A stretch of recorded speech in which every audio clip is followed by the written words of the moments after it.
très heureux d'accueillir Nicolas Becbourg, qui est maître de conférence d'histoire contemporaine à Paris 1, à la Sorbonne, qui nous a fait le plaisir de venir alors qu'il a cours cet après-midi à 16h, donc je crois qu'il reprend le train à 13h, on lui a imposé un rythme soutenu. Voilà. Donc Nicolas Becbourg est spécialiste de l'histoire des États-Unis, des relations internationales, en fait, de la politique extérieure des États-Unis. J'ai vu que vous vous étiez intéressé au déni américain, qui est c'est un thème ancien pour les jeunes de la génération, ça fait penser à Denis Artaud, à l'innocence. Voilà comment être impérialiste sans être impérialiste. J'ai vu que vous vous étiez intéressé aussi à l'européisme et à l'américanisme. Européisme versus américanisme, c'est ça. Et également au rapport entre les États-Unis et l'Extrême-Orient, plutôt au XIXe siècle, ce que vous appelez l'Occident de la République, c'est ça? Voilà. L'extrême-Occident de la République. Voilà. Donc ce sont des thèmes très, très intéressants. Vous avez aussi participé bien sûr à l'Emmanuel d'enseignement supérieur. Vous avez participé à une grande somme que je recommande qui s'appelle La guerre monde 1937-1947 sous la direction de Robert Frank, qui est un recueil d'articles extrêmement intéressant, donc on peut recommander la lecture aux collègues. Voilà. Donc je vous remercie, Monsieur Becbourg, d'être venu aujourd'hui pour nous parler du siècle américain et donc un siècle de guerre et des transformations nationales, les relations entre ces guerres américaines et les transformations des États-Unis. Voilà, je pense que c'est le point d'ancrage de votre propos. Voilà, donc je vous donne la parole, merci. Oui, comment c'est ce que vous préférez. D'accord. Bien, bonjour. Tout d'abord, je tiens évidemment à remercier la PHG pour cette invitation, cette opportunité de rencontrer les collègues, quand bien même malheureusement c'est bref, et aussi de m'exprimer devant vous. Un petit peu avant de savoir quel était l'enjeu de cette journée, c'est-à-dire sur la puissance et l'empire, il m'a semblé pertinent de travailler, de réfléchir avec vous sur les questions de guerre au XXe siècle, en fait, dans ce qu'on a appelé avec beaucoup de mauvaise foi, en reprenant une citation, en détournant une citation de Henry Luce, l'un des grands patrons de presse américains, le siècle américain. Et à la limite, cela pose la question de la puissance, cela pose aussi la question des empires, c'est-à-dire que lorsque Henry Luce parle de siècle américain en 1941, d'une part, il ne pense pas à la guerre à proprement parler, et surtout pas à la domination des États-Unis sur le monde, il pense aux responsabilités internationales des États-Unis, et il pense avant tout à leur devoir de protéger la démocratie, etc., etc., au risque de la guerre, et non surtout pas en étendant l'Empire américain, l'éventuel Empire américain.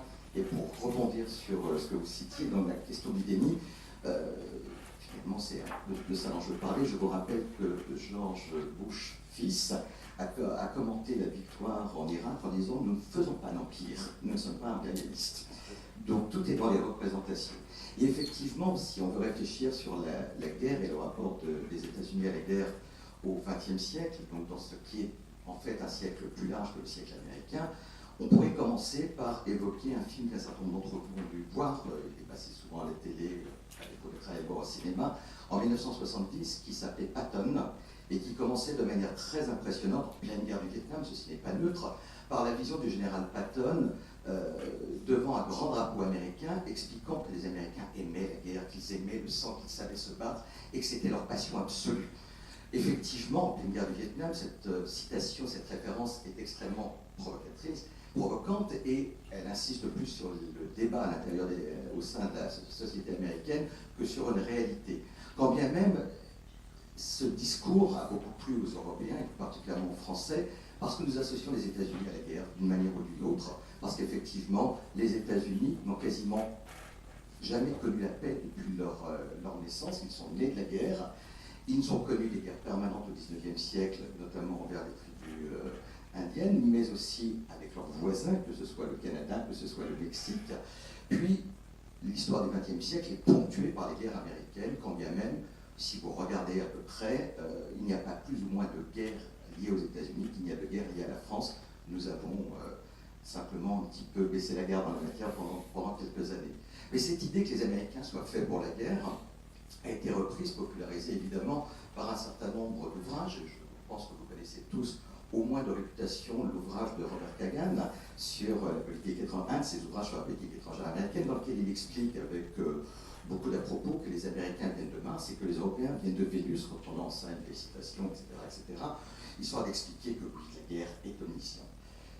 À un détail près, si vous pensez aux grands présidents américains, si vous pensez aux grands moments de l'histoire américaine, il n'est pas question de guerre. C'est exactement l'inverse. Les deux plus grands, en tout cas de notre point de vue, présidents américains, sont évidemment Woodrow Wilson, dont on va fêter, dont on fête le centenaire à la Maison-Blanche et ses implications, puis Franklin Delano Roosevelt, c'est-à-dire les deux fondateurs, ou du moins les deux qui ont pensé l'abolition de la guerre. Les États-Unis ont ce paradoxe de faire la guerre pour penser la paix. Et c'est peut-être ça toute la complexité et l'ambiguïté de ce siècle américain et de ce rapport à la guerre. Ça, c'est le premier aspect sur lequel je voudrais surtout insister. Le deuxième aspect, puisque M. Bonhomme l'a déjà indiqué, c'est qu'évidemment, il en va des États-Unis comme des autres pays. La guerre a une implication pour la nation elle-même, une implication pour la société américaine, et on ne peut pas penser la société américaine sans penser la guerre ou sans penser l'impact de la guerre. Il ne s'agit pas, à proprement parler, de reprendre là encore un des poncifs traditionnels sur la violence de la société américaine. Pierre Asner, dans un article célèbre sur la politique étrangère de George Bush, fils, où il évoquait le wilsonisme beauté des États-Unis, expliquait que la propension des États-Unis à faire la guerre venait de la violence de la société américaine elle-même, cette habitude de porter des armes, d'y recourir à tout bout de champ, et puisque vous allez parler de New York cet après-midi, peut-être que vous aurez aperçu un entrefilet sur le fait que la mairie de New York s'est félicitée car pour la première fois depuis 1993, il n'y a pas eu de fusillade à New York ce week-end. Ce qui en dit long sur l'état de la société, mais accessoirement aussi sur ce qu'a été New York à la fin des années 80 et début des années 90, où là c'était plus que durant le week-end. Mais voilà, donc cette idée que la guerre serait inhérente à la société américaine, paradoxalement, la guerre a surtout permis de structurer la société américaine telle que nous la connaissons aujourd'hui, de manière, ils l'ont imaginé de manière idéale, mais avec un certain nombre de mécanismes. C'est un peu sur ces aspects-là que je voudrais revenir ce matin avec vous, au travers de trois éléments, ou trois axes un petit peu, et sortir un peu d'une histoire, si vous l'avez redouté, d'une histoire bataille, en essayant de réfléchir à ce que représente la guerre aux États-Unis, c'est-à-dire, j'ai l'impression que c'est ça, c'est-à-dire ce qu'est la culture de guerre. Notre collègue l'évoquait précédemment, justement, sur l'importance de cette culture. Qu'il s'agisse de géopolitique, qu'il s'agisse d'histoire des relations internationales, la notion même de puissance repose au moins autant sur des perceptions, des représentations, que sur des réalités. Et la notion de culture, c'est-à-dire comment on imagine la puissance et comment ce qu'elle implique, justement, est essentiel dans cette perspective. Dans un deuxième temps, j'essaierai de prendre plutôt quelques vignettes sur la nature de ces conflits, peut-être essayer d'en déposer une typologie pour donner un peu plus de sens à un siècle de guerre, avant justement d'insister sur, brièvement j'en ai peur, sur ce que représente ou ce qu'a permis de construire la guerre aux États-Unis, ce qui permettra de comprendre pourquoi elle demeure omniprésente dans la culture et dans les représentations américaines. En 1973, un politiste américain qui, comme souvent aux États-Unis, l'histoire et les sciences politiques se mélangent, surtout en relations internationales, un politiste américain du nom de Russell Weigley, je n'ai plus d'ordinateur depuis quelques jours, donc je ne veux pas de PowerPoint, mais par contre, une fois que j'aurai récupéré le contenu du disque dur, je vous mettrai à disposition des illustrations et aussi des références plus précises sur les ouvrages auxquels je fais référence. Donc, Russell Weigley publiait un livre qui s'appelait The American Way of War, dans lequel il supposait qu'il existait une manière américaine de faire la guerre, il s'intéresse seulement à la manière de la penser, mais à la manière de la faire, dont la matrice était la guerre de sécession. Il est inutile de revenir sur cet ouvrage qui est fondateur pour toute réflexion sur la guerre et les États-Unis, mais qui a été largement critiqué, sur lequel un certain nombre de travaux sont revenus depuis. Mais par contre, il pose une question importante, à défaut de la traiter comme on voudrait la traiter aujourd'hui, c'est-à-dire celle de l'existence d'une culture véritable de la guerre et de la manière dont elle pose des invariants, des espèces de lignes directrices sur la notion de conflit, la manière de gérer les conflits aux États-Unis depuis bien avant en fait, la guerre de sécession jusqu'à nos jours. Celle-ci pourrait se construire suivant quelques axes. Le premier de ces axes, c'est finalement l'idée que, paradoxalement, pour un pays qui est né de la guerre d'indépendance, que les Américains considèrent comme n'étant pas véritablement une guerre, puisqu'ils appellent ça la révolution américaine, pour un pays qui est né de la guerre, l'idée principale, c'est que la guerre représente le mal, pas au sens moral du terme, mais réellement au sens politique du terme. La guerre est la négation de la politique. De ce point de vue-là, sans vouloir faire d'anachronisme avec les pères fondateurs, on peut considérer qu'ils sont anticlausistiens. La guerre n'est pas la continuité de la politique par d'autres moyens, elle est la négation de la politique. Ceci repose sur une idée simple. Nés de la guerre contre la Grande-Bretagne, les Américains ont d'emblée senti ou ressenti la notion de sécurité. Notion de sécurité pour une raison simple. Le continent américain est isolé. Il est isolé par la géographie, il est isolé par le temps. Isolé par la géographie parce qu'il faut traverser l'Atlantique, isolé par le temps parce que traverser l'Atlantique est une opération encore longue, douloureuse, et qu'elle ne s'organise pas, elle ne se produit pas n'importe comment. Ce qui veut dire que si l'on accepte les frontières occidentales, les Américains se sont d'emblée sentis en sécurité. D'emblée sentis en sécurité, vous naviguez un peu dans l'histoire de ce point de vue-là, c'est ce qu'a démontré la guerre d'indépendance, c'est ce qu'a démontré la seconde guerre d'indépendance, comme l'appellent les Américains, c'est-à-dire la guerre de 1812 à 1814, où, en dépit des défaites, dans la première comme dans la deuxième, finalement, ils ont remporté la victoire parce que l'ennemi a préféré jeter l'éponge. Le coût de la guerre pour la Grande-Bretagne, la difficulté stratégique de mener ce conflit dépasse largement les intérêts. L'océan Atlantique garantit la sécurité du territoire américain parce que rien ne vaut aux États-Unis, pour l'Amérique du Nord, pardon, rien ne vaut la nécessité de déployer des forces avec un coût, etc., etc.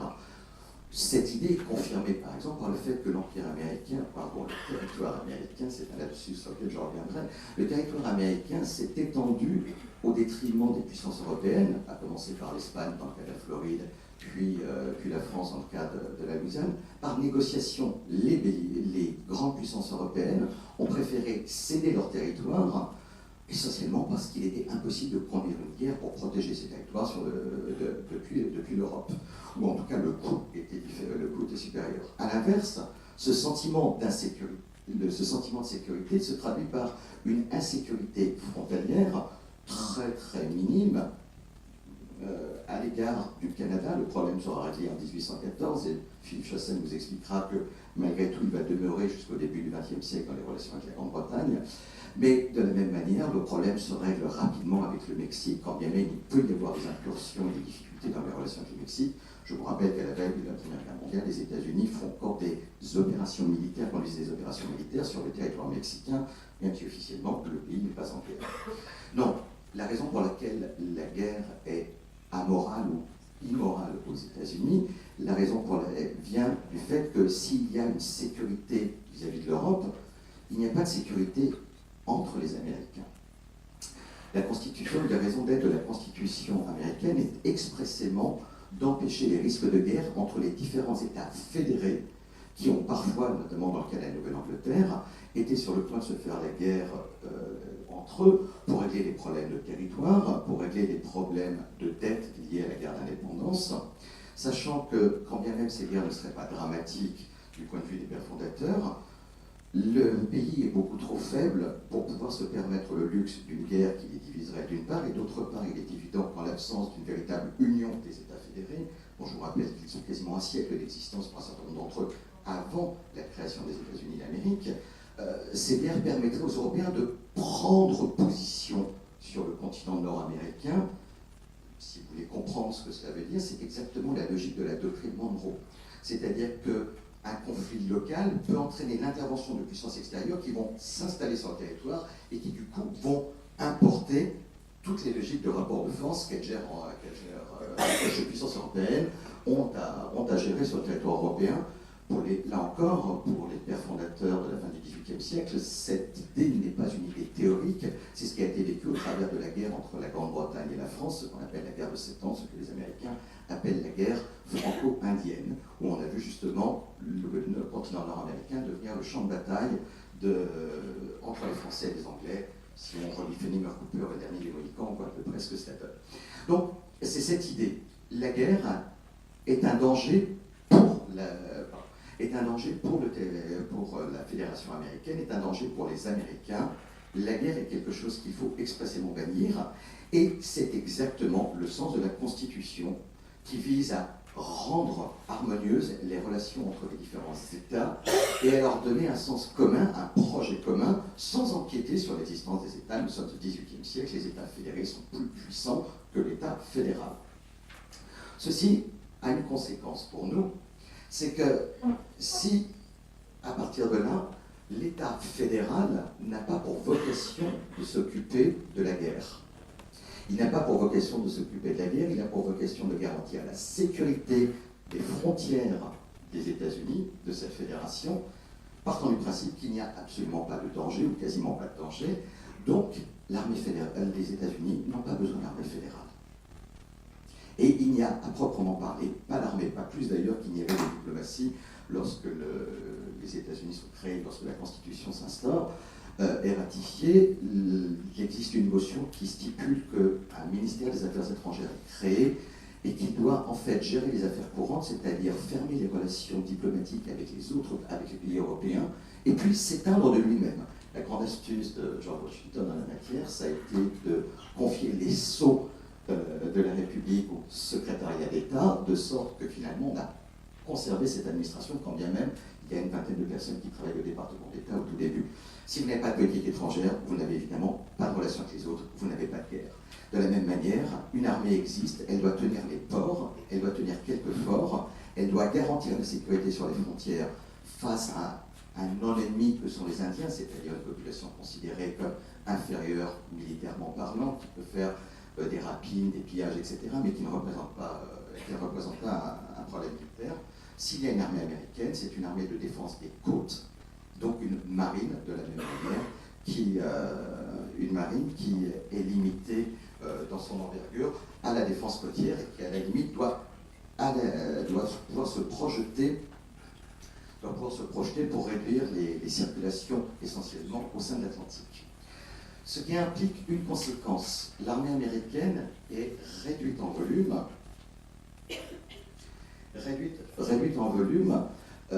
avec en fait essentiellement des officiers, des sous-officiers, quelques militaires qui peuvent faire fonctionner le système, qui a vocation en fait à encadrer la population qui serait volontaire, du moins on l'imagine, ou en tout cas recrutée en masse dans l'éventualité d'un conflit.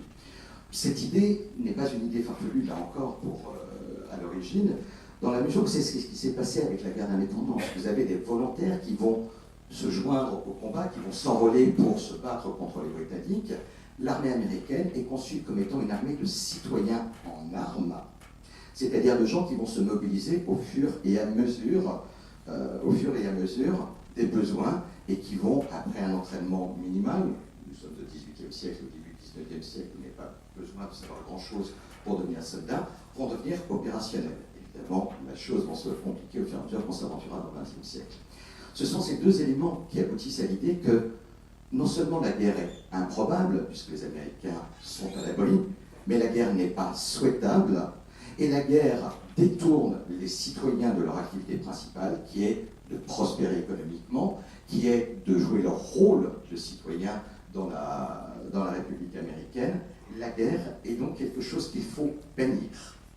À défaut de la bannir, car la guerre n'est pas impossible en tant que telle, il faut aussi assumer le fait qu'elle est une anomalie. Une anomalie veut dire une chose simple, il faut s'en débarrasser le plus vite possible. Si vous voulez une armée de citoyens en armes, si vous voulez une absence de conflit entre les différents acteurs du continent américain, ça veut dire que lorsque vous aurez une guerre, il faut qu'elle se termine le plus vite possible. Parce que sinon, elle détourne la République de sa vraie vocation. D'emblée, la guerre est une anomalie. D'emblée, elle est conçue comme extrêmement violente. Il n'y a pas de dimension politique à la guerre. La guerre doit être totale et absolue, car la guerre doit se terminer le plus vite possible. C'est mieux pour les soldats en armes, c'est mieux pour l'environnement, c'est mieux pour le pays lui-même. Si vous avez une guerre, qui est déjà une négation de la politique, cette guerre doit s'opérer sans se soucier d'autre chose que de sa réussite. Et là, c'est peut-être un des traits majeurs de la manière de penser la guerre aux États-Unis, depuis les pères fondateurs, entre guillemets, j'avais indiqué, je m'arrêterai en 91 parce qu'après ça se complique, mais on va dire au moins jusqu'en 91 et même après. Vous le savez, la guerre de sécession, vous le savez aussi, ne serait-ce que si on a regardé, on a tous vu à un moment ou un autre, autant n'emporte le vent, la guerre américaine, la destruction d'Atlanta, c'est-à-dire un des phares des villes sudistes, la guerre est totale. Il s'agit de briser la résistance de l'adversaire le plus vite possible. Cette guerre, elle est totale et absolue. Sherman le fait aux États-Unis durant la guerre de sécession. Les Américains vont le faire de la même manière durant cette guerre qui précède, qui inaugure le XXe siècle, c'est-à-dire la guerre contre les Espagnols à Cuba, qui a pour corollaire la guerre contre les Philippins, donc aux Philippines, où là aussi on a une guerre extrêmement violente qui s'attaque autant aux populations pour briser les reins de la résistance, qui d'ailleurs est sous forme de guerre, qu'à d'éventuels adversaires en armes. Cette guerre absolue, brutale, etc., on en retrouve les traces dans les espoirs de conduite de la guerre du général Pershing, qui commence les forces américaines en France durant la Première Guerre mondiale. On la retrouve de la même manière durant la Seconde Guerre mondiale, avec l'idée des batailles décisives, cherchées par les Américains aussi bien en Europe que dans le Pacifique, qui d'ailleurs, par hasard, se produisent de temps en temps, comme pour la bataille de Midway, j'aurai l'occasion d'y revenir. Mais aussi, dans cette manière totale de faire la guerre, on fait la guerre sur le champ de bataille, on pratique largement les bombardements à outrance, que ce soit des bombardements conventionnels sur les villes allemandes, parfois même complètement inutiles comme adresse, que ce soit évidemment les bombardements d'Hiroshima et Nagasaki, la guerre est totale et absolue. À défaut de la voir se mettre en place dans cette même échelle, vous savez, la dissuasion repose sur cette idée. La première théorie de la dissuasion, c'est la théorie des représailles massives en 1954, qui se fait sous la tutelle du président des États-Unis, Eisenhower, et ça n'est pas neutre, c'est-à-dire le grand commandant en chef des armées américaines durant la Deuxième Guerre mondiale et après, et qui estime que finalement on va empêcher la guerre grâce à la dissuasion, mais que si jamais celle-ci se produit, elle doit être extrêmement courte, brutale et définitive. D'où une théorie dite asymétrique qui consiste à frapper l'adversaire non pas à l'endroit où le conflit a commencé, mais là où on juge le plus pertinent de l'attaquer. Symboliquement, on va garder en mémoire l'idée qu'il s'agit notamment des villes, des capitales de Moscou, etc. Dans la réalité, il ne cible surtout pas les capitales, sinon vous n'avez personne à qui négocier. Ce sera donc Shanghai, ce sera donc Kiev, ce sera Saint-Pétersbourg, Leningrad, etc., etc. Mais l'idée, c'est que la violence est prise en compte et doit immédiatement se mettre en place pour mettre un terme à la guerre le plus vite possible. Donc, cette idée d'une guerre complètement impossible à pratiquer. Ça, c'est le premier élément. Le deuxième élément renvoie à ce dont je parlais précédemment, c'est-à-dire cette idée de guerre menée par les citoyens. Cette idée de guerre menée par les citoyens entraîne au moins jusqu'après la Seconde Guerre mondiale, a pour conséquence l'impréparation des États-Unis à mener un conflit. L'impréparation ne vient pas du fait que l'encadrement est mauvais, qu'il y a une mauvaise connaissance de la nature d'un conflit, cela vient du fait que les Américains sont réticents à préparer la guerre. Réticents à préparer la guerre, au moins jusqu'à la Première Guerre mondiale. Il ne s'agit pas de former les citoyens à la guerre. On imagine, d'autant plus que ce n'est pas important pour protéger les frontières, qu'il suffira de quelques jours pour les encadrer. C'est dans le contexte de la Première Guerre mondiale que, de manière politique et autonome, des citoyens, pour la plupart républicains, décident de se préparer à l'entrée en guerre des États-Unis, qu'ils soient de leur vœu depuis la fin de 1914 et début 1915, en rapport avec l'idée qu'il existerait une communauté atlantique qui défendrait les mêmes valeurs, qui regroupe les Français, les Anglais et les Américains, et qui propose d'encadrer, de former des officiers sur leur temps de loisirs, etc., etc. Malgré tout, l'armée américaine n'est pas prête à engager le conflit, pas prête à la guerre moderne, et on en trouve les résultats dans le fait que les États-Unis rentrent en guerre en 1917, mais ça n'est qu'à partir de 1918 qu'il y a une réelle mobilisation défense, et que celle-ci arrive après finalement la bataille, quand bien même leur poids a pu être majeur. Ceci a pour conséquence le fait que la Grande Guerre n'est pas une Grande Guerre américaine. On en verra aussi les conséquences dans le fait que le président Wilson n'arrive pas à imposer ses vues car il n'a pas joué un rôle majeur. De ce point de vue-là, on voit un tournant à partir de la Seconde Guerre mondiale, dans la mesure où dès 1940, les États-Unis ne sont pas en guerre, la population est hostile à l'entrée en guerre des États-Unis, même pour aider la France et la Grande-Bretagne contre les nazis. Il y a une mise en place d'une forme de conscription et d'un encadrement militaire, d'une formation militaire préalable qui permettra au pays de réagir beaucoup plus vite en 1941. La Deuxième Guerre mondiale elle-même, qui va mettre 16 millions d'hommes et de femmes sous les drapeaux, va entraîner une technicisation et finalement l'idée, une bascule véritable, sur cette idée que désormais on a besoin de véritable armée de métier, parce que c'est une armée de techniciens et que la technique ne s'improvise pas. Donc on va avoir beaucoup plus de citoyens en armes de manière permanente, quand bien même l'entraînement de ces forces est encore centré sur la défense du territoire. C'est cette réticence à imaginer que l'armée puisse servir à autre chose qui explique la difficulté, mise à part pour quelques unités professionnelles, les parachutistes, les Marines, quelques unités dites de commando, de s'imaginer sur des théâtres d'opérations extérieures, ce qui vous permet de comprendre les difficultés, non seulement en Vietnam, mais vous permet de comprendre, parce que finalement il n'y a pas d'entraînement adapté, mais vous permet de comprendre aussi des difficultés à l'heure actuelle que les forces américaines ont pu connaître en Irak ou en Afghanistan, car ça n'est que une fois rentrés en guerre et une fois quasiment sur le terrain, que les soldats découvrent la réalité de ce pourquoi ils se battent, matériellement parlant, et que finalement ils découvrent une autre forme d'entraînement. Puisque vous parlez des empires, je vous rappelle que c'est dans cette même logique que, bien que les États-Unis aient eu un empire, ils hésitent évidemment à employer le mot, notamment aux Philippines jusqu'après la Seconde Guerre mondiale, il n'existe pas de troupes coloniales. Les Français, les Anglais, etc., ont tous des troupes coloniales, c'est-à-dire des troupes qui sont formées pour la gestion et l'occupation de territoires qui sont des territoires extra-continentaux, extra-métropolitains, et une armée dédiée à ça, qui d'ailleurs est plus une armée d'occupation, c'est-à-dire une armée de pacification et de plus en plus pacification. Autre chose, les Américains n'ont jamais formé de troupes spécifiquement dédiées à ces missions. Cela explique aussi un certain nombre de difficultés. L'autre considération, c'est que vous avez une armée réduite, donc une armée qui a une fonction paradoxalement politique.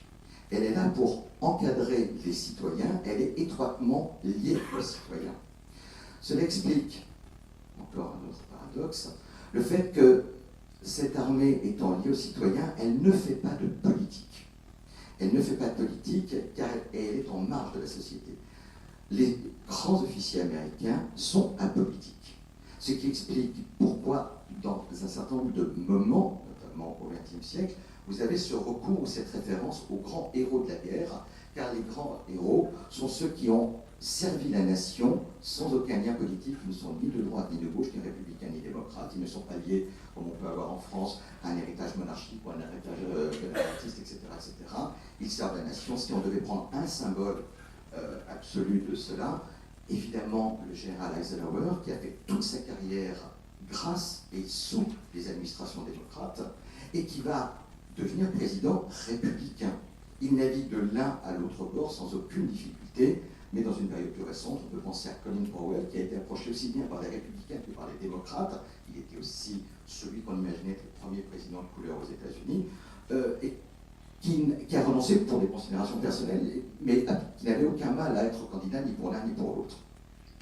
Donc, cet éloignement de la politique, cet apolitisme, donne à l'armée cette idée de sauveur, cette idée de se placer au-dessus de la mêlée et d'être l'incarnation de la nation. Ce qui implique une responsabilité, l'armée est en dialogue permanent avec la population. D'une certaine manière, on se sert de l'armée pour avoir un témoin de l'état de l'opinion publique, car les militaires américains sont extrêmement attentifs depuis le XVIIIe siècle à ce qui se passe dans la société et en sont les repères, au point d'être paradoxalement isolationniste, c'est-à-dire non interventionniste dans les années 20 ou les années 30, ce qui est toujours un peu étonnant pour des militaires, vis-à-vis de ce qui se passe en Asie, aussi bien que de ce qui se passe en Europe. Évidemment, là encore, cet aspect-là va évoluer. Après la Seconde Guerre mondiale, c'est-à-dire dans le contexte des années de guerre froide, vous assistez à une prise en main de la politique par les militaires américains. Prise en main de la politique par les militaires américains, c'est-à-dire une circulation de plus en plus étroite entre les militaires et les civils, au point que le président Eisenhower dénoncera un lobby militaro-industriel, car l'aboutissement logique du processus, c'est d'une part la technicisation et donc le renforcement du potentiel militaire américain, et cette obsession de garder un contact avec la société civile, quand bien même il y a de plus en plus de militaires de carrière, qui fait que les officiers doivent nécessairement faire des études, avoir un diplôme de master pour pouvoir progresser dans leur carrière, voire même s'engager en thèse. Ceci s'est fait beaucoup plus tôt que dans le cas de l'armée française, mais aussi aller régulièrement dans la société civile, c'est-à-dire faire ce qu'on appellerait nous des stages, des moments de service dans des entreprises, des moments de service dans la fonction publique ou parapublique, afin de garder cette idée d'une armée de métier, mais au contact de la population, ce qui là encore modifie un petit peu les choses.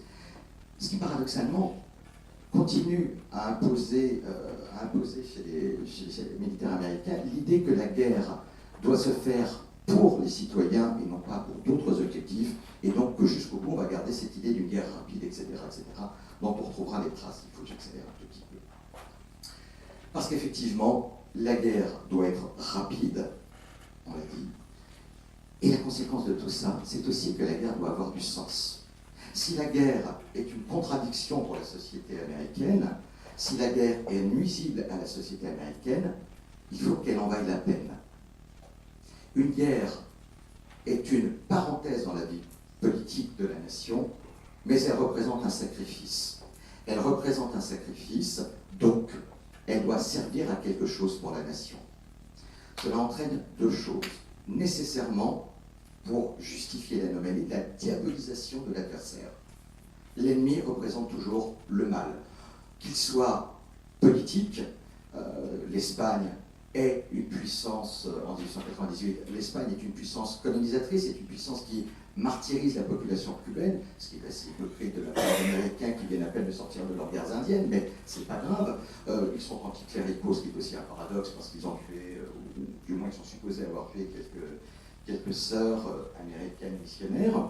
L'ennemi est barbare, c'est le cas des Asiatiques, que ce soit aux Philippines, que ce soit en Chine, au moment où on va envoyer un corps expéditionnaire américain pour la révolte des Boxers. Et évidemment, l'ennemi représente le mal idéologique, que ce soit en 1917, où le président Wilson explique bien qu'il ne fait pas la guerre à l'Allemagne, il fait la guerre au gouvernement allemand qui est amoral et autoritaire militariste. Je n'ai pas besoin de vous expliquer ce qu'il en est de la Seconde Guerre mondiale, avec le discours de la quarantaine de Roosevelt en 1937, qui dénonce ce qui est déjà quasiment un axe du mal, avant qu'on ait évidemment l'anticommunisme fervent, avec tous les vices prêtés au communisme. Et là-dessus, j'attire votre attention sur les films de science-fiction des années 50. Toutes ces aliens envahisseurs, et il y a une série de films qui s'appelle L'invasion des profanateurs, les body snatchers en anglais, dont vous avez une quadrilogie, c'est-à-dire 4 versions qui représentent autant d'étapes de la vision de la guerre aux États-Unis, qui tracent le parallèle évident entre les aliens qui détruisent la société américaine et les soviétiques. L'un de ces films se termine par regarder bien là où le soleil se lève, car c'est toujours de là où le soleil se lève que le mal arrive. J'aurais pas le temps de revenir là-dessus, mais c'est toujours amusant à faire, parce qu'en plus il y a une métaphore de la société américaine en lutte, etc., etc. Mais donc, la diabolisation, et enfin, avec aussi bien le premier président Bush qu'avec le second président Bush, cette dénomination de l'axe du mal, c'est Reagan, mais de ces envahisseurs, de ces États faillis, de ces États voyous, etc., l'adversaire est toujours mauvais. L'adversaire est toujours mauvais, ce qui explique qu'on ne négocie pas avec lui. Une guerre est nécessairement une guerre de destruction de l'adversaire. On en trouvera la trace, si vous regardez bien, dans les négociations menées par les Américains avec les Soviétiques après la chute du mur. savez, lorsque les Américains rencontrent les Soviétiques à Malte, Gorbatchev à Malte, en décembre 89, c'est-à-dire après la chute du mur, c'est pour discuter de la manière dont la guerre froide va se terminer dans la décennie à venir. Et il pose comme préalable à toute négociation sur la sortie de guerre froide la fin de l'occupation militaire de l'Europe de l'Est par les soviétiques, l'organisation d'élections libres, l'éventuelle réunification allemande, là ils n'insistent pas trop parce que les Français et les Anglais sont contre, l'éventuelle réunification allemande, etc. C'est-à-dire tout ce qui en fait vide la guerre froide de sa substance. Et après simplement on discutera de la fin de la guerre froide. Donc l'adversaire doit être vaincu. L'adversaire doit être vaincu, car si la guerre existe, elle existe pour une raison simple, c'est pour que quelque chose de bien ressorte. Là on pourrait longuement développer l'idée d'une vision christique de la guerre. C'est le mal dont ressortira le bien. Là aussi, je pense que vous connaissez ça largement, après chaque guerre, les présidents américains pensent un nouveau système international. Les 14 points de Wilson, les Nations Unies de Roosevelt, le nouvel ordre international de George Bush père. Après, ça se complique parce que la nature de la guerre n'est pas la même. Justement, cette nature de la guerre, et vous m'excuserez sur le Nouvel Ordre International, et pensez à Francis Fukuyama avec la fin de l'histoire, ça n'est pas ce qu'il a écrit, mais c'est ce qu'on a ressorti. La fin de l'histoire, c'est-à-dire la fin de la guerre froide, c'est le règne de la paix universelle, etc., c'est-à-dire un des piliers idéologiques de la mondialisation. C'est parce que tout le monde fonctionne de la même manière que tout ira bien, etc., etc. Et ce vieux Raleigh Huntington vous rappelle que ça ne fonctionne pas comme ça, puisqu'il y a une vision américaine de la paix et que les autres ne la partagent pas. Ça s'appelle le clash de civilisation. Là-dessus, j'insisterai aussi, peut-être parce que c'est quelque chose qu'on situe moins, cette idée de l'obsession de la paix, qui est la raison d'être de la guerre, vous la trouvez chez les idéalistes, tous ceux que je viens de nommer, mais vous la trouvez de la même manière chez les non-idéalistes, c'est-à-dire les réalistes, ceux qui pensent qu'il n'y a pas de système international, que la sécurité collective est une utopie, etc., etc., ceux qu'on ne cesse de présenter comme des isolationnistes parce qu'ils n'ont pas voulu du traité de Versailles. Je vous rappelle que dans les années 20, les administrations républicaines qui se suivent œuvrent pour la paix de la même manière, sauf que c'est une paix lucide. Ça s'appelle le contrôle des armements et le désarmement, c'est le traité de Washington de 1922. Mais c'est aussi l'intervention en Europe pour résoudre le conflit entre la France et l'Allemagne, le conflit d'armée entre la France et l'Allemagne, avec le plan Dawes et le plan Young, où il s'agit d'ingérer des dollars dans le système pour pacifier les relations entre les deux pays. C'est-à-dire que, démocrates comme républicains, repenseurs d'un système global, multilatéral, ou d'un système qui repose sur les États, tout le monde veut trouver une justification à la guerre qui vient d'avoir lieu, en mettant en place les conditions d'une paix durable, etc., voire si possible une abolition de la guerre.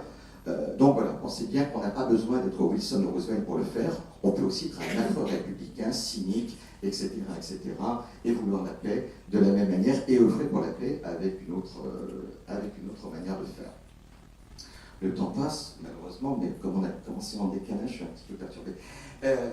Je voudrais passer rapidement désormais à cette espèce d'idée de typologie de la guerre qui est un peu inhérente à tout ce que je viens de dire. Vous comprendrez aisément que, du coup, ça implique une manière de penser les choses pour les Américains. Cette manière de penser les choses pour les Américains, elle repose sur l'idée que les Américains ne font pas la guerre. C'est aussi simple que ça. Les Américains ne font pas la guerre, évidemment, on ne fait pas la guerre contre les Indiens, ils n'existent pas en tant qu'État, donc là on est dans l'opération de gestion des frontières, de pacification, etc., La seule guerre que les Américains, vous le savez, n'auront déclaré officiellement que 3 guerres, la guerre de 1898 contre l'Espagne, la première et la deuxième guerre mondiale. Aucune de ces guerres n'a été déclenchée par les États-Unis, de leur point de vue.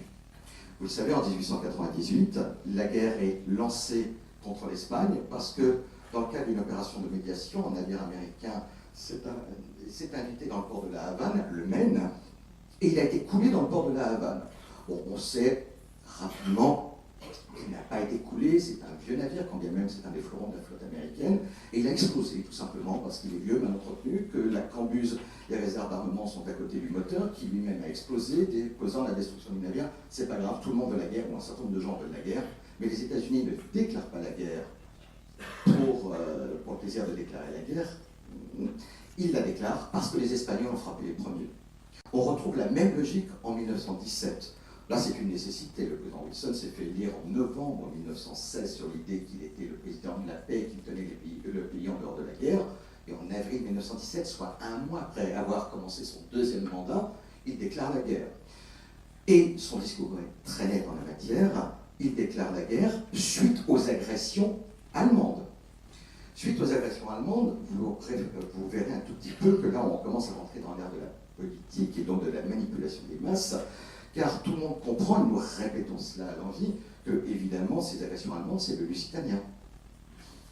Le Lusitanien, c'était 2 ans auparavant. C'est-à-dire avant le début d'une campagne électorale, le président Wilson a fait campagne pour la paix contre les républicains qui étaient soupçonnés de vouloir la guerre.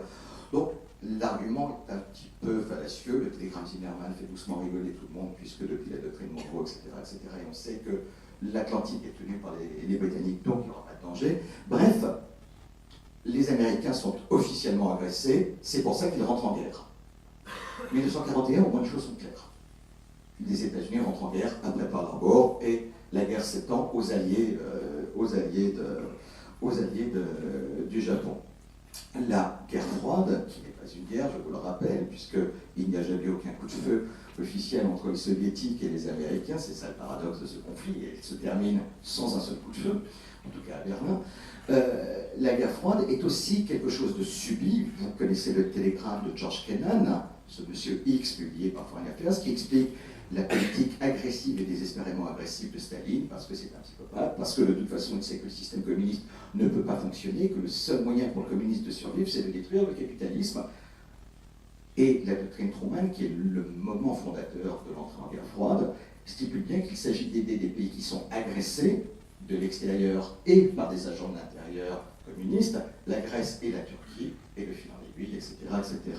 La guerre de Corée n'est pas une guerre souhaitée par les États-Unis, ça on pourra peut-être y revenir, c'est le cas véritablement, ils ont exclu la Corée de leur périmètre de sécurité, ils ne font que répondre, et d'ailleurs ça n'est pas une guerre américaine, c'est une guerre internationale, c'est la guerre des Nations Unies avec les États-Unis. La guerre du Vietnam n'est pas une guerre, d'ailleurs la résolution du Golfe du Tonkin oublie le mot guerre pour bien parler du droit du président des États-Unis à mettre en place la protection des forces américaines, assez intéressante de faire la guerre tout en la faisant, etc., jusqu'au 11 septembre, où là encore, pas besoin de faire un dessin, les États-Unis répliquent. Les États-Unis n'ont donc jamais fait la guerre, ou plutôt n'ont jamais déclenché une guerre. Et dans la réalité, cela explique pourquoi il y a toujours 2 moments de la guerre américaine. Il y a le moment de l'entrée en guerre, qui est une entrée en guerre subie, et il y a la guerre elle-même qui nous montre que la guerre sert d'autres objectifs. La guerre contre l'Espagne pour protéger Cuba va déboucher sur la guerre américaine aux Philippines, autre colonie espagnole, et donc l'occupation des Philippines. Si on devait dire autre chose, on dirait que cette guerre de 1898 est la guerre qui est le berceau de la puissance américaine au XXe siècle. C'est celle où les États-Unis se conduisent comme nation impériale, qui revendique le mode de fonctionnement identique aux Français et aux Anglais, dans une logique de confrontation larvée avec les Britanniques, mais confrontation très claire en termes géopolitiques, avec 2 autres puissances dangereuses pour les intérêts américains, que sont l'Allemagne et le Japon, qui revendiquent un poids de plus en plus important dans la zone Asie-Pacifique, c'est-à-dire qui couperait la route vers le marché chinois, pour autant qu'il existe à ce moment-là, vers le marché chinois. Bref, cette guerre qui est une guerre subie devient une guerre avec une vocation spécifique, celle d'affirmer la puissance américaine. La Première Guerre mondiale est une guerre de la même manière qui change de nature. Là aussi, la chronologie nous l'indique. Le discours d'avril 1917, c'est « Nous n'avons pas de choix, les Allemands nous ont agressés, violent notre territoire, il y a de l'espionnage et du sabotage américain. » Je parlerai de New York cet après-midi et vous rappellerai que les services d'espionnage allemands ont fait une série d'attentats sur le territoire américain, dont un dans le New Jersey qui a dessoulé le bras de la Statue de la Liberté, tellement l'impact était fort depuis. Et donc, voilà, tout un symbole. Ça, plus le télégramme Zimmermann, plus le Lusitalia, les Américains sont forcés de rentrer en guerre.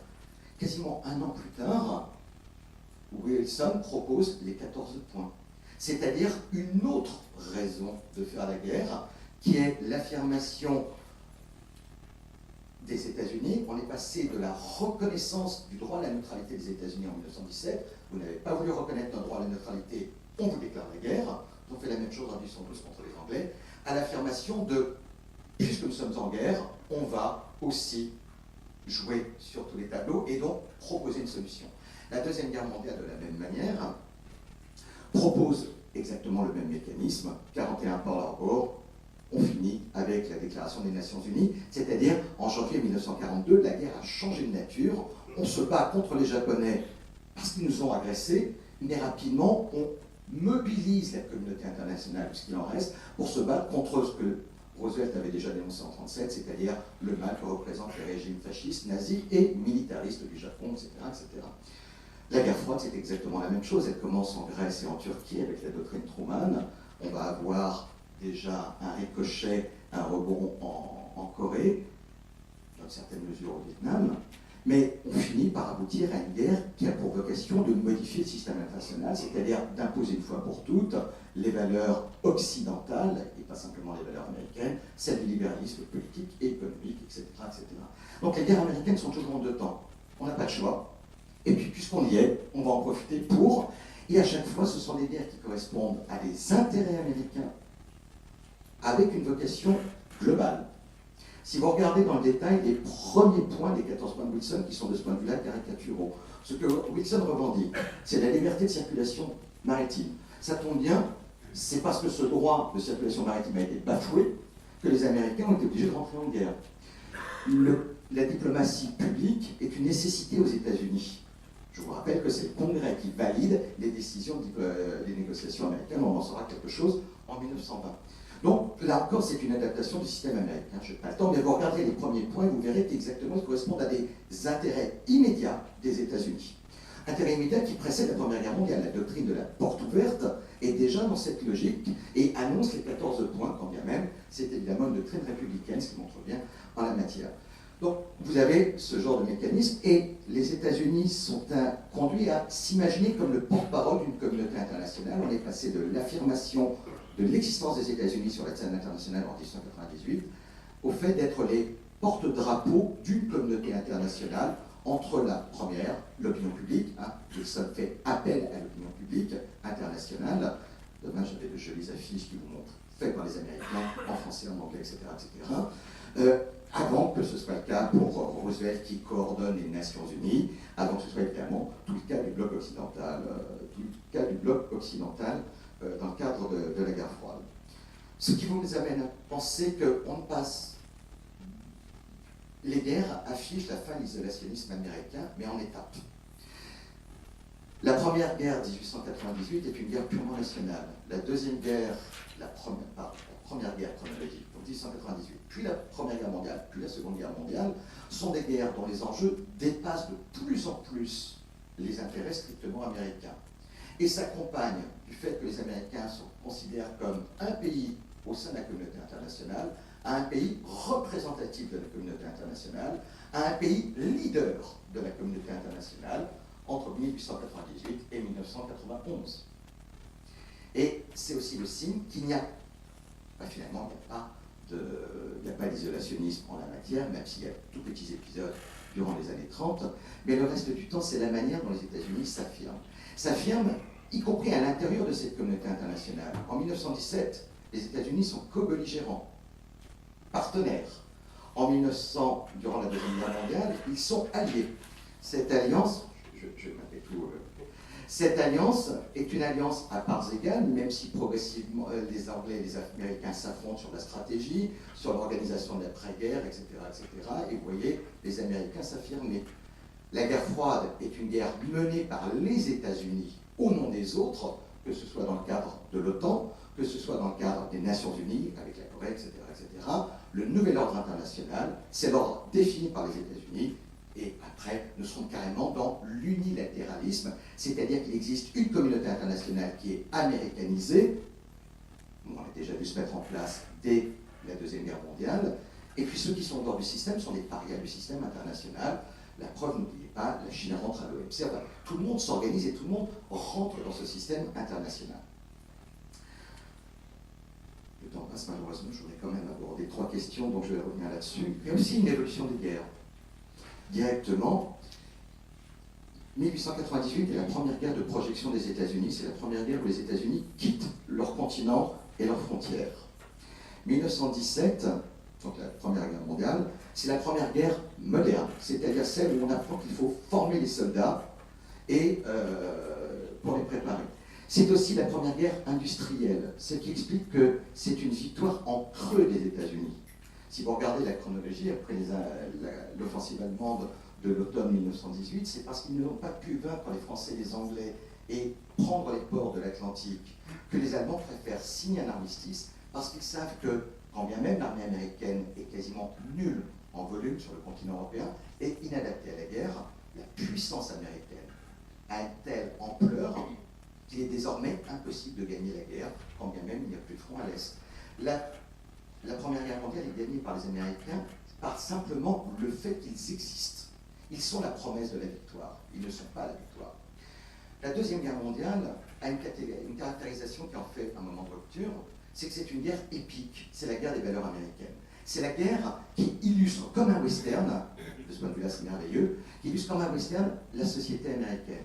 On commence par une gifle très grosse, Pearl Harbor, la destruction, l'offensive japonaise, la perte des Philippines, etc., etc.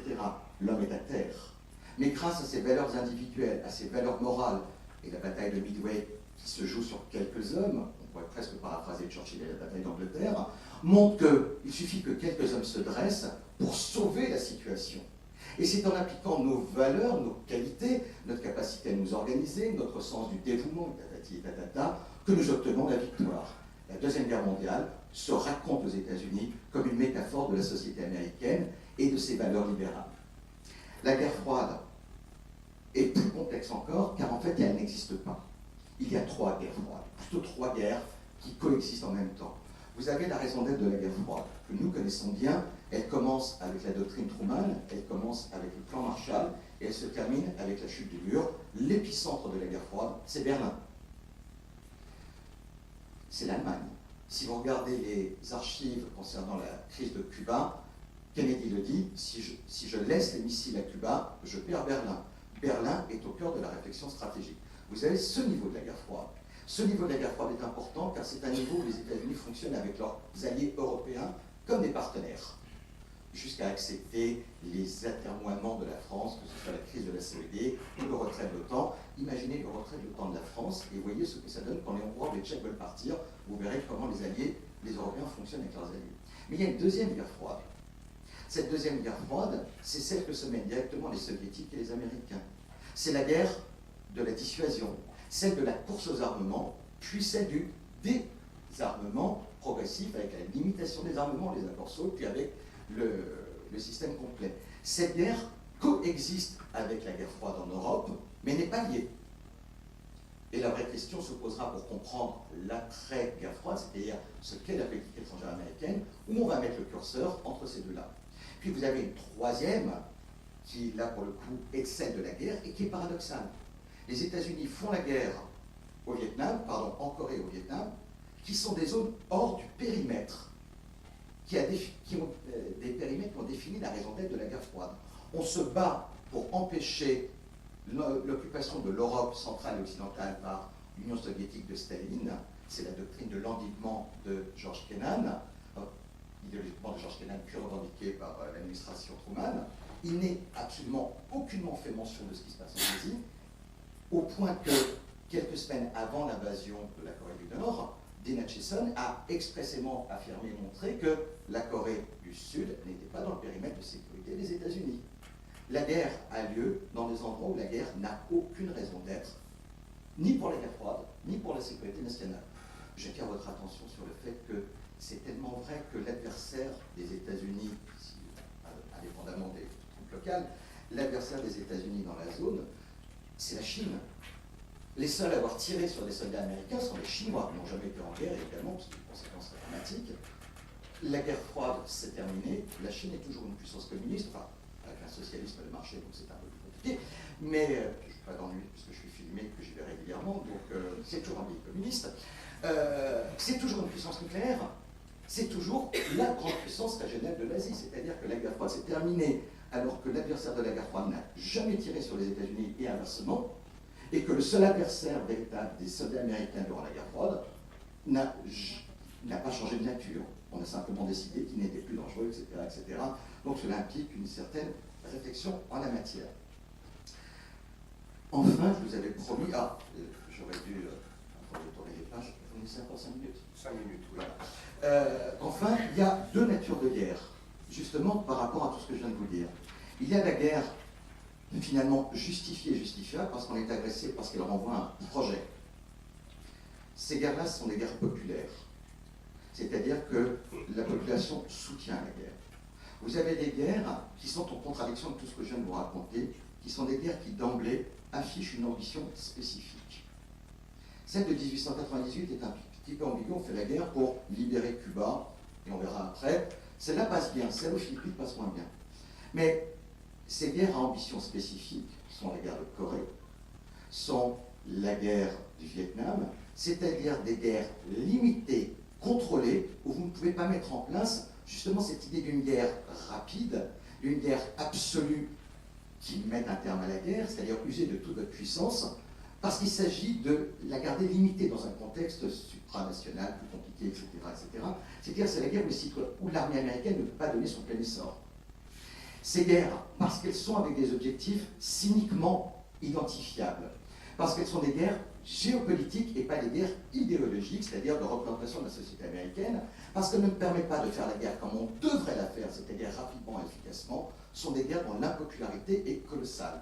C'est ça qui a permis aux républicains d'être sûrs d'être élus en 1952. Ils ont fait campagne contre la guerre de Corée, mal menée, avec justement la condamnation qu'avait portée le général MacArthur. Il n'y a pas d'alternative à la victoire, une guerre doit être totale, donc je dois pouvoir utiliser des armes atomiques, etc. etc. C'est dénié par l'administration Truman. Les républicains sortent là-dessus en promettant qu'il n'y aura plus jamais de guerre de Corée et qu'ils vont l'interrompre. Quant à la guerre du Vietnam, je n'ai pas besoin de vous faire un dessin, les photos que vous connaissez tous de la petite fille nue brûlée, ou les photos des massacres, enfin le massacre de My Lai, de toute façon toutes les photos qu'on peut avoir, révèlent la contradiction entre les intentions de la guerre froide, lutter pour la liberté, et ce qui se passe sur le terrain. Forcément, une guerre limitée ne peut pas être une guerre manichéenne, etc., etc. C'est une guerre de participation. Bref, toutes les crises des guerres américaines viennent de là. Je vous avais promis, et je voulais en faire une partie essentielle, malheureusement ça va être rapide. Donc en conclusion, les guerres changent aussi la société américaine, elles la font évoluer. D'abord l'idée, avec la maîtrise de la Deuxième Guerre mondiale, que la guerre finalement a une raison d'être, elle révèle les valeurs américaines, je ne reviens pas là-dessus. Mais la guerre américaine fait évoluer la société américaine. Je me débarrasserai du premier axe, évidemment, l'idée d'une construction de l'économie américaine autour de la guerre froide. Autour de la guerre, avec cette mobilisation des ressources américaines qui donne un coup de fouet à l'économie. Je n'ai pas besoin de faire un dessin en la matière. Le fait que ça favorise l'entente entre le pouvoir politique et le pouvoir économique. Soyons très clairs là-dessus. Il n'y a pas de lobby de la guerre. Il y a une commission qui s'est créée dans les années 30, la commission NYE, NYE, avec le sénateur Gore aussi, pour juger des responsabilités du monde de l'industrie dans l'entrée en guerre des États-Unis, à l'industrie de la finance, qui aurait provoqué l'entrée en guerre des États-Unis pour sauver leurs intérêts, bien que ce soit une commission d'enquête à charge pour justifier l'isolationnisme. D'ailleurs, ça va quand même aboutir au vote de neutralité. Ils ont été incapables de démontrer cette collusion. Mais une fois que les États-Unis sont rentrés en guerre, il faut organiser l'effort de guerre. Organiser l'effort de guerre dans un pays qui n'a pas d'administration, ça veut dire s'appuyer sur ceux qui ont la maîtrise technique, ceux de l'industrie, qui savent comment on gère une production de guerre, ceux de l'industrie du rail, qui savent comment on gère les flux de transport, etc., pour permettre la circulation du matériel et des personnes. Bref, la Première Guerre mondiale initie le lien entre le monde industriel, le monde économique et le monde politique. La Deuxième Guerre mondiale, avec l'implication scientifique, que ce soit les radars, que ce soit la bombe atomique, mais aussi la construction de navires ultra rapides, et Liberty Ship, etc., renforce ce lien au point qu'il y a une endogamie dénoncée par le président Eisenhower, celle d'un lobby militaro-industriel. Ses conseillers l'ont empêché de prendre le troisième terme qui était politique. Ils considéraient que le Congrès était partie prenante de ce lobby militaro-industriel, c'est-à-dire que ce qu'ils voulaient dénoncer, c'était une société de guerre. Ça, je pense qu'on le connaît suffisamment. C'est vrai que le lien se fait, mais il n'est pas à la base. Le deuxième élément, là aussi c'est relativement rapide et évident, c'est la manière dont la guerre a fait évoluer la société américaine, le statut des femmes, qui, du fait de la Première et de la Deuxième Guerre mondiale, des mobilisations de masse, vont jouer un rôle économique de plus en plus important, vont s'autonomiser dans le cadre de la Première Guerre mondiale, lorsque le mari ou le père, qui sont les tuteurs légaux et qui vous permettent d'obtenir l'argent à la banque, sont à la guerre, eh bien il faut de toute façon pouvoir gérer le budget. Bref, on autonomise financièrement et on légitime l'indépendance des femmes qui, soit dit en passant, existent déjà dans le Midwest, indépendance politique et économique, depuis la fin du XIXe siècle, de toute façon. Après, montée en puissance, droit de vote, participation de plus en plus croissante des femmes dans la guerre, 300 000 femmes sont sous les drapeaux durant la Deuxième Guerre mondiale, et vous savez, l'armée américaine à l'heure actuelle. Il en va de même pour les Afro-Américains. Les Afro-Américains, dont le rôle n'a cessé de monter en puissance, et dont l'intégration est devenue un symbole de la guerre. Je prendrai juste, car hélas le temps presse, vraiment, 1957, Little Rock. Le président Eisenhower envoie la troupe fédérale pour permettre la scolarisation d'enfants afro-américains que le gouverneur de l'Arkansas refuse. Et l'argument d'Eisenhower est de dire, c'est un enjeu de guerre froide.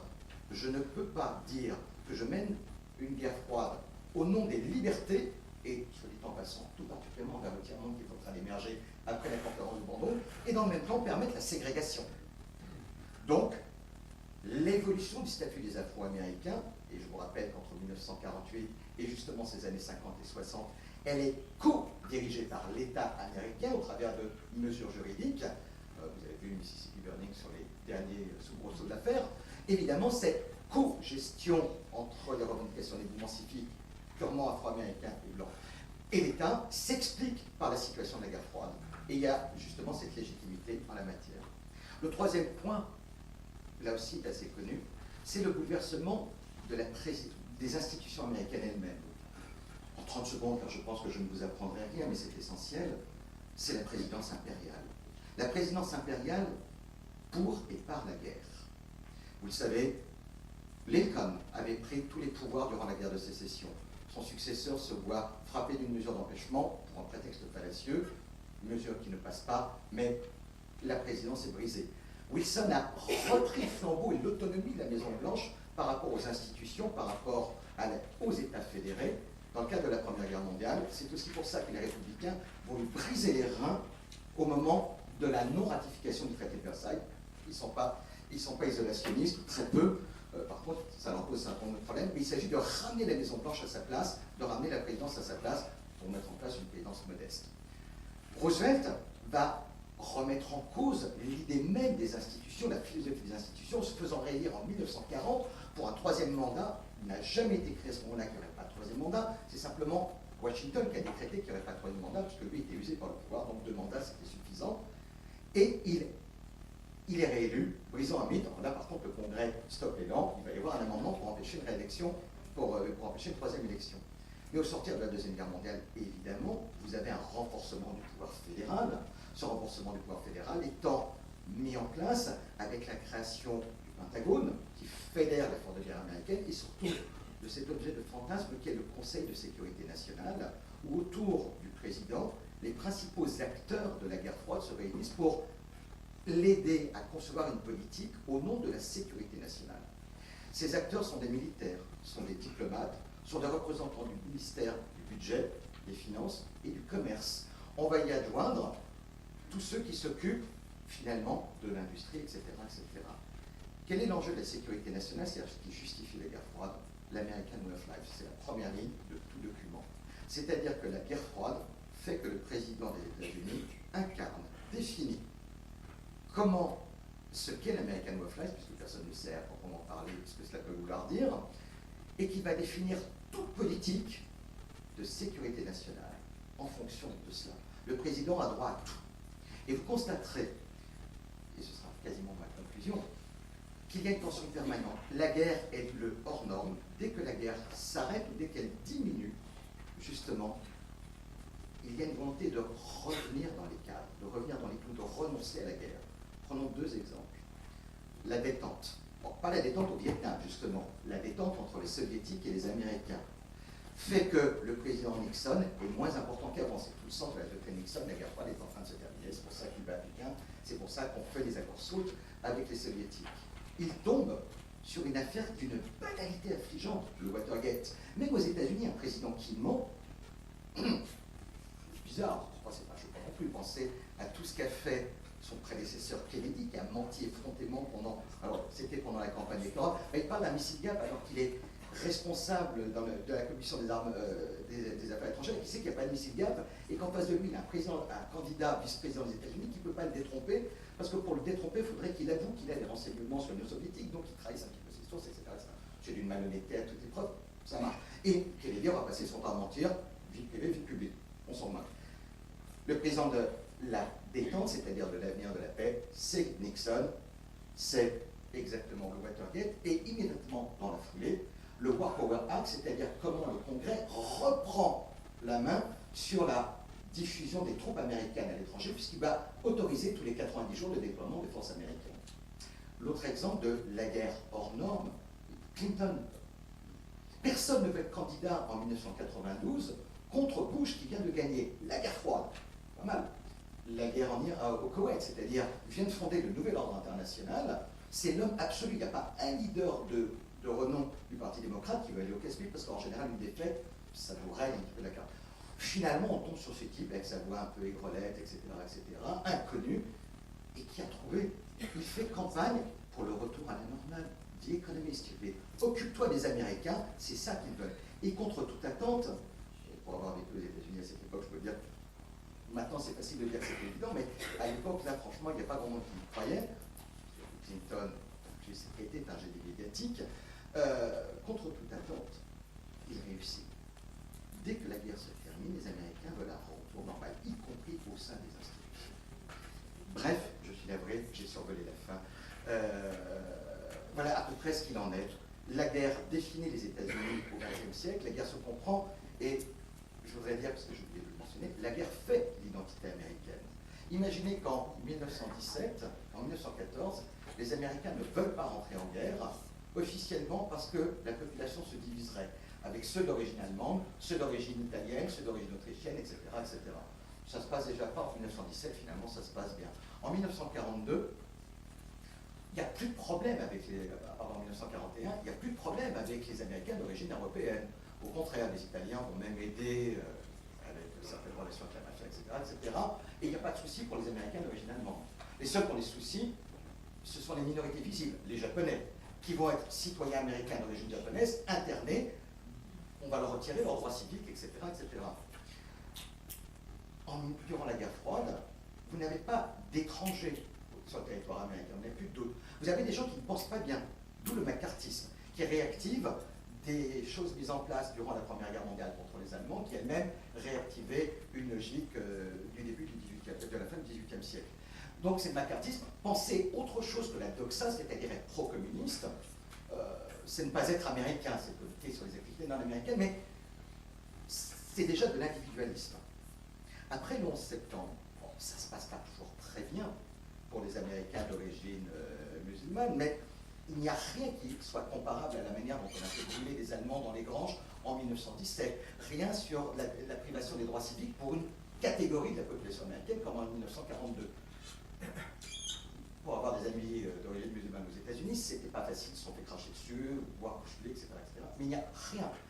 L'ennemi est toujours là, l'ennemi est toujours à l'intérieur, d'où le Homeland Security Act, qui fait que n'importe qui est susceptible d'être un adversaire, mais l'adversaire, l'ennemi de l'intérieur n'existe plus. De 1917 à nos jours, finalement, ces guerres ont à chaque fois démontré une chose, c'est qu'à l'américain, ça existait vraiment. On avait peur de la division en 1917, elle n'a pas eu lieu. On a vu de la division en 1941, finalement, elle n'existe pas. Les Japonais sont ressortis, les Américains d'origine japonaise sont ressortis, ont même servi dans l'armée américaine pour faire la traduction, etc., etc.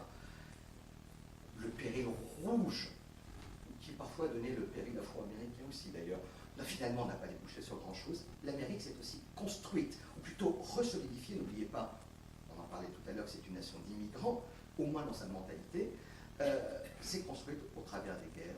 Bref, l'Amérique fait la guerre, l'Amérique se construit par la guerre, mais officiellement, ou en tout cas, c'est ce que prouvent les détails, l'Amérique n'aime pas la guerre, quand bien même, etc. etc. Il existe peut-être une histoire de l'après 1991. Navré d'avoir autant décalé sur le décalage, et je vous remercie de votre attention.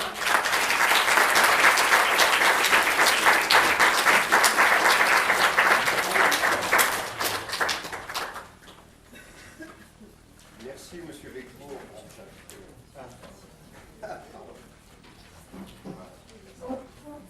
Merci pour cette conférence très dynamique et très brillante. On va donner la parole à la salle pour une dizaine de minutes s'il y a des questions. Simplement une remarque que ce que vous disiez à propos du cinéma américain et de la guerre froide, ça me fait penser que ça existe aussi dans les comics. Avec cette idée que finalement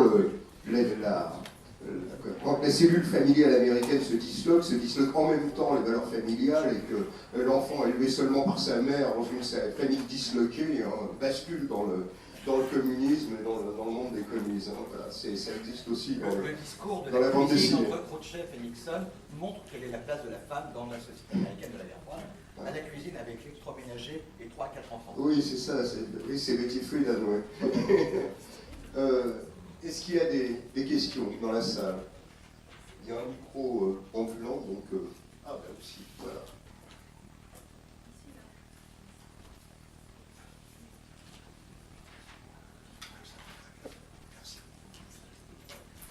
Oui, j'avais une question. Il y a un élément qui m'a particulièrement interpellé, c'est votre analyse sur l'enlisement, en tout cas les difficultés rencontrées par l'armée américaine sur le terrain, qui découlerait de cette idée donc que l'armée se voit comme une armée défensive, non pas offensive. Et donc j'aimerais que vous développiez un petit peu cette idée en ce qui concerne notamment les conflits plus récents en post-91, comme en Afghanistan, en Irak, si vous avez des choses peut-être là-dessus. En 2 minutes, ça va être encore assez manichéen comme attitude, mais l'Afghanistan, l'Afghanistan va presque laisser ça de côté, parce que l'Afghanistan a cette particularité d'avoir toujours été hostile aux agresseurs, quand bien même il avait la portée, etc., etc. Ça a été le cas des Anglais, ça a été le cas des Russes, c'est le cas des Américains. Le plus intéressant, c'est presque l'Irak.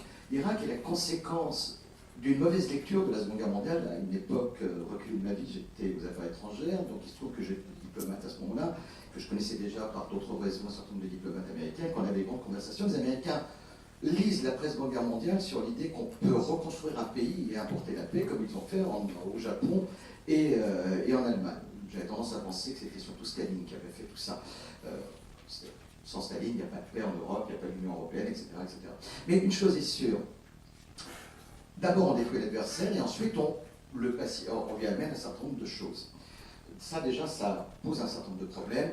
Les Américains démobilisent les militaires irakiens, comme ils l'ont fait avec les militaires allemands, mais les enjeux ne sont pas les mêmes, donc ça pose des problèmes.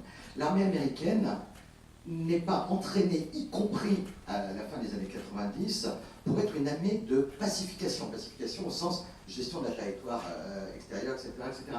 Ça n'est pas dans les codes militaires. Et c'est un paradoxe. Au lendemain de la phase active de l'occupation des Philippines, donc une guerre contre la population philippine qui avait déclaré son indépendance, et qui va se poursuivre jusque dans les années 10, les Sud-Philippins qui sont des musulmans qu'on appelle des moros, comme par hasard, ça c'est la présence espagnole.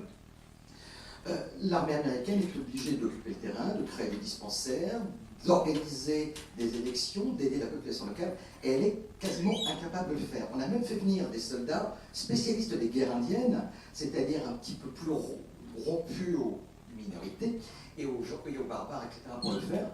Et ils se plaignent du fait que rien n'est prévu pour les aider, pour leur permettre de faire ça, même s'il y a un rapport qui dit, voilà, on fait 1/5 de notre temps à faire la guerre et 4/5 à faire de la pacification, mais vous n'en donnez pas les moyens. Et vous ne trouverez aucune trace des recommandations qui sont faites par le général Wood, par exemple, qui est le commandant des forces américaines, sur la manière dont il faut former les Américains à occuper un territoire et à entretenir des relations spécifiques avec la population. Ça ne nous dérange pas, nous, mais quand les Américains sont présents sur des bases de l'OTAN, ils vivent en autarcie complète. Vous les avez de la même manière, vous avez vu des images en Arabie Saoudite, c'est la même chose aux États-Unis, en Asie du Sud-Est. Donc, quand ils sortent, c'est pas nécessairement bien pour la population locale, prostitution, etc., etc. Regardez ce qui est devenu la Thaïlande, qui était la base de repli des États-Unis. l'armée américaine ne se conçoit pas pour vivre une guerre de terrain. Et pour répondre un peu plus précisément à votre question, si vous regardez, lorsqu'on parle de guerre limitée aux États-Unis dans les années 60, c'est le cas du général Taylor, qui est contre la stratégie de représailles massives et qui est le premier à introduire la notion de guerre limitée. Il parle de guerre limitée dans ses moyens d'action, c'est-à-dire sans nucléaire, mais il ne change pas, il ne parle pas de changer la stratégie locale. Et les forces américaines, durant la guerre du Vietnam, ont tenu un système simple qui s'appelle le Search and Destroy. Il faut identifier l'adversaire, le mettre quelque part et briser. C'est ce qu'ils ont recommandé aux Français à Dien Bien Phu. C'est comme ça qu'ils font la guerre. Et à la rigueur, on a des opérations de la CIA pour éliminer quelques leaders, etc., etc. Mais voilà, il y a cette idée que l'armée ne fait pas de politique, donc elle ne se mélange pas à la population locale, donc elle ne cherche pas à comprendre, etc., etc. De ce point de vue-là, l'expérience anglaise ou française, avec notre vécu de troupes coloniales, on sait qu'il y a une interaction avec les intermédiaires, ces élites locales sur lesquelles on s'appuie, qui sont souvent des minorités d'ailleurs, et qu'on les aide. Et on a des troupes qui sont formées à ça. On a une instruction pour les troupes, nos troupes coloniales, etc. Les Américains n'ont pas. Les Américains font la guerre. Et puis après, on verra. Navré, c'est une réponse rapide. Justement, est-ce que c'est parce qu'ils n'ont pas réussi à identifier les adversaires que Barack Obama n'a pas souhaité intervenir en Syrie? Je vais vous dire autre chose. De ce point de vue-là, plutôt, j'aurais pu le dire précédemment. Le problème des guerres limitées, ça renvoie déjà au problème des guerres humanitaires. Quand vous faites la guerre, comme en Syrie, parce que si vous intervenez, vous allez faire la guerre, vous allez envoyer des troupes, les Américains l'ont déjà fait en Somalie, avec Mogadiscio. Ça va aussi donner un film intéressant. Ils l'ont déjà fait, dans une moindre mesure, en Bosnie, etc., etc. C'est une guerre que vous faites pour d'autres à la place des autres. La Corée l'a montré, le Vietnam l'a montré. Vous faites des sacrifices financiers, humains, avec des tués et des blessés qu'il faut gérer ensuite, pour des choses qui ne vous concernent pas. C'est le sommet de l'impopularité. Si Obama n'intervient pas en Syrie, c'est que de toute façon c'est ingérable, j'aurais bien employé un autre mot. Voilà, ce qui a été le bourbier du Vietnam à côté, c'est l'enfantillage, on le sait déjà, parce que c'est trop tard, il fallait intervenir tout de suite à la rigueur, là où il y avait des libéraux, etc. etc.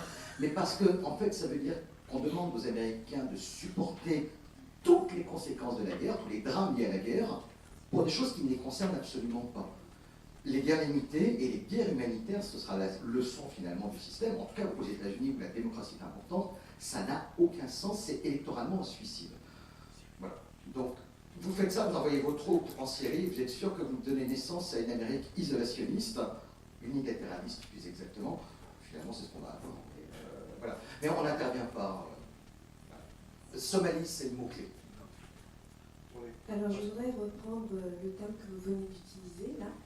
Est-ce qu'on peut avoir le sentiment qu'il y a un retour des États-Unis à l'isolationnisme avec le nouveau président Trump, avec son slogan America First, et une certaine popularité, finalement, aux États-Unis que les journalistes européens ont tendance un petit peu à réduire?